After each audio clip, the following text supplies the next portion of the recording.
से रोजगार का सृजन भी होता है। ये रोजगार सृजन में भी एक बड़ी भूमिका का निर्वहन करता है। ये बजट का मुख्य हाइलाइट्स है।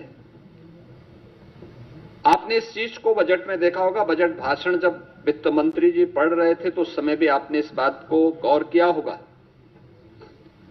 कि बजट में जो हमारी एफआरबीएम की सीमा है, यानी पिछले 9 वर्ष में ये हमारी सरकार का 10वां बजट है और पहली बार हुआ है जब किसी मुख्यमंत्री को 10वां बजट प्रस्तुत करने का अवसर प्राप्त हुआ है यूपी जैसे राज्य में। इससे पहले कभी नहीं हुआ। दूसरा है कि इन 9 वर्षों में एक भी टैक्स नहीं लगाया गया।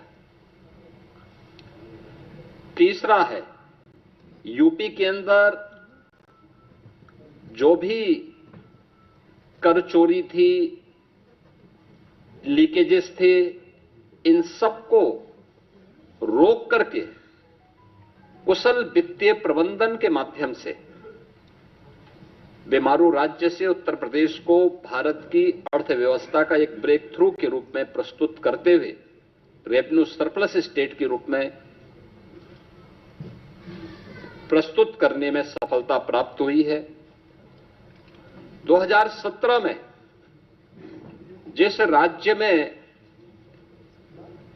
ऋणग्रस्तता थी और वह उसकी 30% से अधिक थी, उसे घटा करके हम लोगों ने अगले ही 2-3 वर्षों के अंदर 27% में लाने में सफलता प्राप्त की थी। लेकिन 3 वर्ष का जो कोविड कालखंड था, इसके कारण यह सीमा बढ़ी थी। हम इसे फिर से 27% में लाने में सफल हुए हैं और हमारा इस वित्तीय वर्ष में यह लक्ष्य है कि हम इसको 23% तक लेके आ जाएं।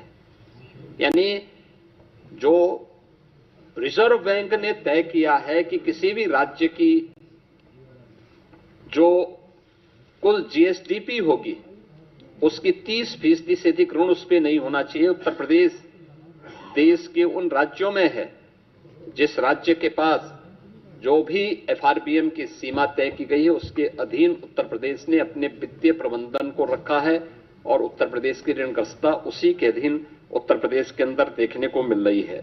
ये हमारा कुशल वित्तीय अनुशासन भी है। बिना अतिरिक्त टैक्स लगाए हुए उत्तर प्रदेश के अंदर वेलफेयर की स्कीम को, इंफ्रास्ट्रक्चर की स्कीम को और प्रत्येक सेक्टर में नई ऊंचाइयों को प्राप्त करते हुए विकास के नित नए सोपान को स्थापित करते हुए आज उत्तर प्रदेश जिस दिशा में आगे बढ़ा है, अपनी अर्थव्यवस्था को मजबूत किया है, उसके बल पर उत्तर प्रदेश आज देश की टॉप 3 इकोनॉमी में एक है। देश की जो टॉप 3 इकोनॉमी है उनमें से उत्तर प्रदेश की एक है। हम लोगों ने उत्तर प्रदेश जैसे राज्य को, हमने देखा होगा कि उत्तर प्रदेश में अब अनएम्प्लॉयमेंट जो रेट है इसको हम 2.24% तक के नीचे लेके आने में सफल हुए हैं। यह स्थिति 2017 के पहले यह लगभग 17 से 19% तक था। आज इसको हम नीचे करने में सफल हुए हैं।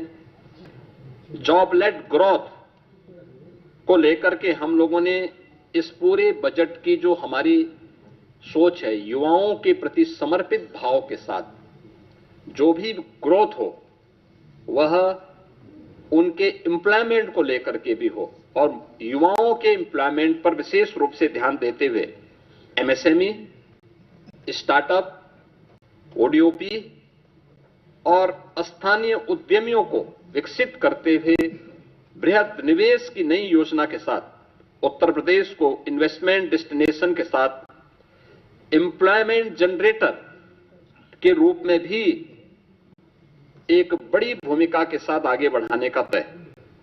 और इसके लिए आपने बजट में इन चीजों को देखा होगा कैसे उत्तर प्रदेश ने अब उस दिशा में कार्य करना प्रारंभ किया। इमर्जिंग टेक्नोलॉजी को लेकर के आज जो बड़ी घोषणाएं हुई हैं उन बड़ी घोषणाओं में जो बहुत महत्वपूर्ण सेक्टर है कि उत्तर प्रदेश सरकार जहां पे चल रहा है, आपने देखा होगा उत्तर प्रदेश